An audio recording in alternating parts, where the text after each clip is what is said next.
दोस्तों, कई हजार वर्षों बाद भाई दूज के दिन बहुत ही दुर्लभ और दिव्य संयोग बनने जा रहा है, क्योंकि इस दिन भाई दूज होने के साथ साथ राजयोग, अमृत सिद्ध योग और साथ ही धन, लक्ष्मी जैसे कई योग बन रहे हैं, जिस वजह से सभी भाई और बहनों के लिए ये दिन अधिक शुभ और फलदायी होने वाला है। और इस दिन भगवान श्री हरि विष्णु और माँ लक्ष्मी सबसे अधिक प्रसन्न होने वाले हैं।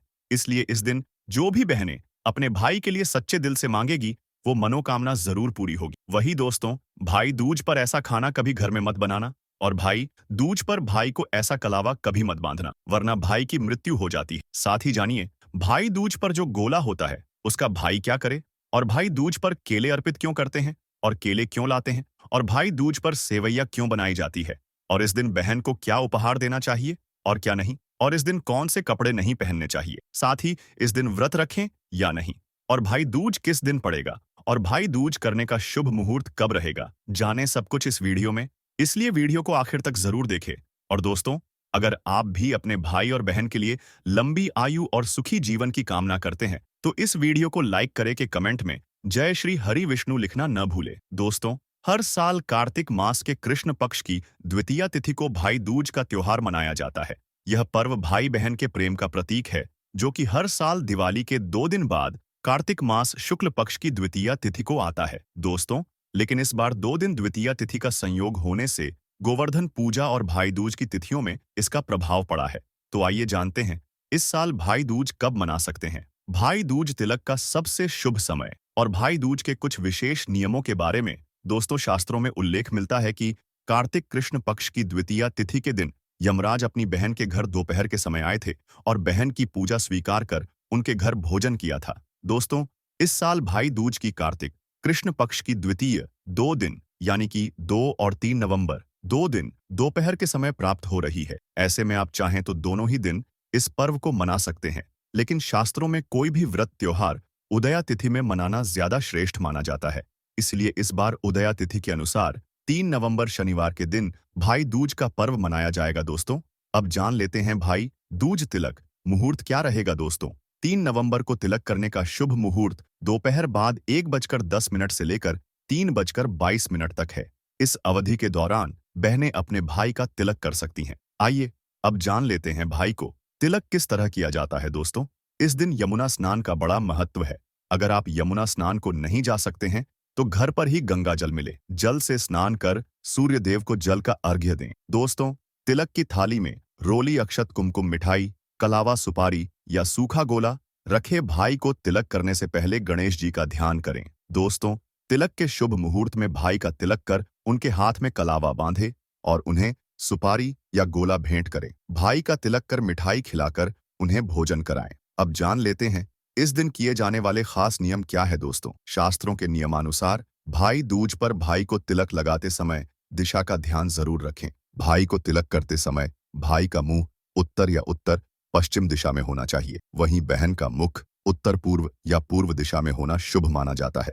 दोस्तों, भाई की पूजा के लिए उन्हें चौकी पर बैठाना चाहिए। तिलक के बाद भाई की कलाई पर मौली बांधकर आरती उतारनी चाहिए। दोस्तों, भाई दूज पर पूजा का सबसे शुभ समय दोपहर का होता है। ऐसे में दोपहर के शुभ मुहूर्त में तिलक करना चाहिए। तो दोस्तों, अब जानते हैं भाई दूज पर जो गोला होता है जो बहन अपने भाई को देती है, उस गोले का भाई क्या करें। बहुत से लोग करते हैं ये गलतियां। आइए जानते हैं। एक कथा के अनुसार भगवान सूर्य की पत्नी का नाम छाया था। छाया से यम और यमुना का जन्म, दोनों भाई बहन में बहुत प्यार था। यमराज अपने काम में इतना व्यस्त रहते थे कि उनको यमुना के पास जाने का समय भी नहीं मिलता था। यमुना इससे नाराज रहती थी। एक दिन अचानक यमराज अपनी बहन से मिलने गए। यमुना की खुशी का ठिकाना नहीं रहा। उस दिन पक्ष की द्वितीय थी। यमुना ने अपने भाई का बड़ा सत्कार किया और चलते समय उनको एक नारियल भी भेंट किया। यमराज ने पूछा कि यह क्यों। यमुना बोली, यह नारियल तथा गोला आपको मेरी याद दिलाता रहेगा। यमुना ने अपने भाई से वचन भी लिया कि आप कितना ही व्यस्त क्यों ना हो जाए, किंतु आप कार्तिक शुक्ल द्वितीय यानी भाई दूज को जरूर उनके पास आएंगे। महाराज ने इसका आश्वासन भी दिया। इसी कथा मान्यताओं के कारण भाई दूज पर भाई अपनी विवाहित बहन के यहाँ टीका कराने जाते हैं। बहन अपने भाई को भेंट करती है। इस दिन भाई बहन के यमुना में स्नान करने की भी परंपरा है। इसी कारण बहन अपने भाई को गोला देती है और यही गोला आपको पूरा खाना चाहिए। यदि आप पूरा गोला नहीं खाना चाहते हैं तो कोई बात नहीं, आप गोला झूठा जरूर कर लें। यदि आप पूरा गोला नहीं खाना चाहते हैं तो आप बाद में खा लेना, या आप बचा हुआ गोला किसी एकांत जगह पर रख सकते हैं। किंतु इस दिन थोड़ा बहुत गोला जरूर खा लेना चाहिए, गोला जरूर छक लेना चाहिए दोस्तों। अब जानते हैं भाई दूज पर ऐसा क्या खाना बनाना चाहिए जो आपके लिए शुभ रहे। भाई के लिए मीठा जरूर बनाना। भाई को अपने हाथों से आप चाय पिला सकते हैं, हलवा बना सकते हैं, खीर आदि खिला सकते हैं। बहुत ही शुभ और मंगलकारी रहेगा। किंतु आप अपने भाई को कुछ ना कुछ जरूर खिला दें। इस दिन पक्का खाना घर में जरूर बनाना चाहिए, जैसे पूड़ी, कचौड़ी, आलू की सब्जी, केले की सब्जी जरूर बनाना चाहिए। बहुत ही शुभ रहता है। इस दिन जो लोग अपने घर में लहसुन प्याज का खाना बनाते हैं तो उनके घर में सदैव गरीबी का वास हो जाता है। इस दिन लहसुन प्याज का खाना कभी घर में मत बनाना, भगवान क्रोधित हो जाते हैं। दोस्तों भाई दूज पर यह गलती कभी नहीं करनी चाहिए। आइए जानते हैं भाई को तिलक से पहले कुछ भी ना खाएं भाई। दूज के दिन बहनों को भाई का तिलक करने से पहले कुछ भी नहीं खाना चाहिए। जो बहनें पहले ही खा लेती हैं कि भाई की मृत्यु निकट भविष्य में पहले ही हो जाती है, उनके साथ कोई भयानक दुर्घटना हो जाती है। ऐसा भाई सदैव हार का मुंह देखता है।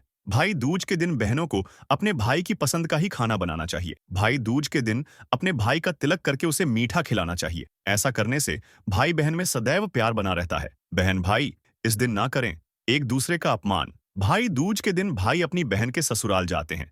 इस दिन भाई को बहन के होते हुए भी अपने घर पर भोजन कभी नहीं करना चाहिए। बहन के घर या उसके द्वारा बनाए गए भोजन का निरादर ना करें। ऐसा करने से भाई को जीवन में परेशानियों का सामना करना पड़ सकता है। इसी तरह बहन भी अपने भाई का निरादर ना करे। भाई दूज के दिन बहन भाई को किसी भी बात पर बहस या झगड़ा नहीं करना चाहिए। भाई दूज के दिन भाई को अपनी बहन से झूठ नहीं बोलना चाहिए। दोस्तों इस दिन नॉनवेज और शराब से दूर रहें भाई। दूज के दिन नॉनवेज का सेवन नहीं करना चाहिए। इसके अलावा इस दिन शराब नहीं पीनी चाहिए। धर्मशास्त्रों में इसे गलत बताया गया है, घोर पाप माना जाता है। यमराज क्रोधित हो जाते हैं। शास्त्रों के अनुसार इस दिन अपनी बहन को उपहार जरूर देना चाहिए, कुछ भेंट जरूर करना चाहिए। भाई दूज का पर्व बहुत ही शुभ और मंगलकारी होता है। इस दिन आप अपनी बहन को कोई सुंदर भेंट जरूर करें। बहन के घर खाली हाथ न जाए। आइए दोस्तों अब आपको सुनाते हैं भाई दूज की पौराणिक कथा। दोस्तों पुराण के अनुसार कार्तिक शुक्ल पक्ष की द्वितीया तिथि को मृत्यु के देवता यमराज अपनी बहन यमुना के आग्रह पर उनके घर गए थे। यमुना को दिए गए वरदान स्वरूप ही इस त्योहार को मनाने की परंपरा शुरू हुई है। इससे जुड़ी कथा ऐसी है। सूर्य भगवान की दो संतानें थीं, पुत्र यमराज और पुत्री यमुना संझा। सूर्य के तेज को सहन न कर पाने के कारण अपनी छाया मूर्ति का निर्माण कर उसे ही अपने पुत्र पुत्री को सौंपकर वहां से चली गई। छाया को यम और यमुना से किसी प्रकार का लगाव नहीं था, लेकिन यम और यमुना में बहुत स्नेह था। यमुना अपने भाई यमराज के यहाँ जाती और उनके सुख दुख की बातें पूछा करती। यमुना यमराज को अपने घर पर आने के लिए कहती, किंतु व्यस्तता के कारण वे उसके घर नहीं जा पाते थे। एक बार कार्तिक शुक्ल द्वितीया को यमराज अपनी बहन यमुना के घर अचानक जा पहुंचे। बहन यमुना ने अपने भाई का बड़ा आदर सत्कार किया, विविध व्यंजन बनाकर उन्हें भोजन कराया तथा मस्तक पर तिलक लगाया। यमराज अपनी बहन से बहुत प्रसन्न हुए और उन्होंने यमुना को भेंट समर्पित की। जब वे प्रसन्न होकर वहां से चलने लगे तब उन्होंने यमुना से कोई वर मांगने को कहा। यमुना ने कहा कि इसी दिन प्रतिवर्ष आप मेरे यहाँ आया करें, मेरा आतिथ्य स्वीकार किया करें, और इस दिन जो भी भाई अपनी बहन के घर जाकर उसका आतिथ्य स्वीकार करे, उसको भेंट दे, तो उसकी सब अभिलाषाएं आप पूर्ण किया करें और आप उसे अभय दे। यमुना की प्रार्थना को यमराज ने स्वीकार कर लिया। तभी से भाई बहन का ये त्योहार मनाया जाने लगा। इस त्योहार का मुख्य उद्देश्य है भाई बहन के बीच स्नेह और सद्भावना को कायम करना, एक दूसरे के प्रति निष्कपट प्रेम को प्रोत्साहित करना। इस पर्व उससे जुड़ी एक और भी पौराणिक कथा है। भैया दूज के दिन ही भगवान श्री कृष्ण नरकासुर राक्षस का वध कर द्वारका वापस लौटे थे। इस दिन भगवान कृष्ण की बहन सुभद्रा ने फल फूल मिठाई देकर और दीपक जलाकर उनका स्वागत किया था। भगवान श्री कृष्ण के मस्तक पर तिलक लगाकर उनके दीर्घायु की कामना की। दोस्तों भैया दूज के दिन बहनें स्नान आदि कर स्वच्छ वस्त्र पहनती हैं, फिर एपन बनाकर उससे अपने हाथों के छापे बनाकर उनकी पूजा करती है। कुछ बहनें प्रथा के अनुसार एपन से 7 बहनें और एक भाई की आकृति बनाती है, उसके एक तरफ सांप, बिच्छू आदि विपत्ति के रूप में बनाती है। फिर कथा पढ़कर मुसल से भाई पर आने वाली विपत्ति को मारकर उनकी रक्षा करती है।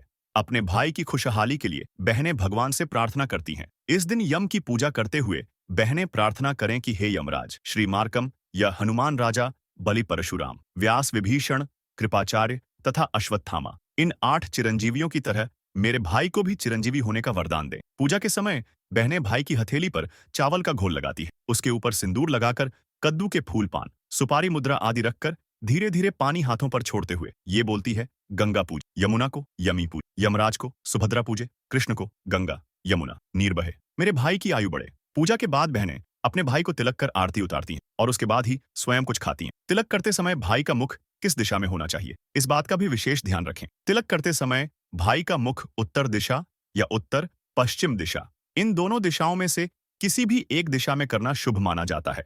और बहन का मुख तिलक करते समय उत्तर पूर्व दिशा या पूर्व दिशा, इन दोनों में से किसी भी एक दिशा में होना चाहिए। इस दिन भाई और बहन को एक खास चीज खा लेना बहुत ही शुभ माना जाता है। इस दिन नारियल खाना बहुत ही शुभ माना जाता है। तो भाई को आप तिलक लगाएं, मीठा खिलाएं, उसके बाद भाई और बहन दोनों नारियल खाएं। बहन को तिलक लगाने से पहले कुछ भी नहीं खाना है। इस दिन कुछ और बातों का ध्यान रखना भी बहुत जरूरी है। भैया दूज के दिन भाई बहन के बनाए गए भोजन का निरादर नहीं करें। भाई बहन इस दिन आपस में झगड़ा ना करें। बहन भाई के दिए उपहार को प्रेम पूर्वक स्वीकार करें। उपहार का निरादर ना करें। भाई को तिलक करने से पहले बहनें कुछ भी खाए पिए ना, और एक दूसरे से किसी भी तरह का झूठ ना बोले। तिलक करते समय बहनें काले रंग के वस्त्र न पहने। बहनें पहले ठाकुर जी को तिलक करें और फिर अपने भाई को तिलक करें। इससे निश्चित ही भाई के जीवन के संघर्ष कम होते जाएंगे। इस दिन बहनें यमराज के नाम का चौमुखा दीपक जलाकर घर की दहलीज के बाहर रखे। इससे आपके भाई के जीवन की सारी विघ्न बाधाएं दूर हो जाएंगी। इस दिन अपने भाई की लंबी आयु के लिए बहनों को कुछ उपाय भी जरूर करने चाहिए। कई जगहों पर रिवाज है कि धनतेरस के दिन से भाई दूज तक पूरे 5 दिनों तक यमराज के नाम के दीपक को जलाया जाता है, क्योंकि यमदेव की इस बीच में विशेष आराधना होती है। कई जगहों पर यह रिवाज है कि धनतेरस के दिन और भैया दूज वाले दिन सरसों का एक चौमुखा दीपक लगाकर घर के बाहर निकालकर दहलीज के दाहिनी तरफ रखते हैं। इस समय यह ध्यान रखें कि दीपक की लो दक्षिणी दिशा की तरफ होनी चाहिए, क्योंकि दक्षिण दिशा को यम की दिशा माना जाता है। इस दिन दीपक में 1 रुपये का सिक्का और कौड़ी भी जरूर रखें। इस दिन दिए के नीचे थोड़ा सा अनाज बिछा दें। आप चावल भी बिछा सकते हैं। अगले दिन इस अनाज को फेंके नहीं, इसे फेंकना अशुभ माना जाता है, तो इसे किसी जानवर को खिला दें। इस उपाय से आपके भाई के जीवन की सभी विघ्न बाधाएं दूर हो जाएंगी। यमराज का भय नहीं सताएगा। कभी अकाल मृत्यु ऐसे घरों में नहीं होती है जहां पर इस तरह का चौमुखा दीपक यमदेव के नाम का भाई दूज के दिन निकाला जाता है। अगर आप एक बहन हैं और आपका भाई आपसे रूठ गया है, रिश्तों में खटास आ गई है, तो आप उस दिन ये उपाय उन्हें मनाने के लिए कर सकते हैं। इस दिन आप एक चौकी पर लाल रंग का वस्त्र बिछाएं, भाई की फोटो उस पर रखें। अगर आपके पास फोटो नहीं है तो आपके मोबाइल फोन में उनकी अगर कोई फोटो हो तो मोबाइल फोन को चौकी पर रख दे। अब एक लाल वस्त्र में 1.25 किलो जौ 100 ग्राम, चने की दाल 21 बताशे, 21 हरी इलायची, 21 हरी किशमिश 100 ग्राम, मिश्री 5 कपूर की टिकिया और 11 रुपए के सिक्के लेकर इस पोटली को बांधे मनमुटाव समाप्त होने की कामना करते हुए पोटली को 11 बार भाई की फोटो पर से उल्टा घुमाए। अगले दिन इस पोटली को किसी शिव मंदिर में रखा है।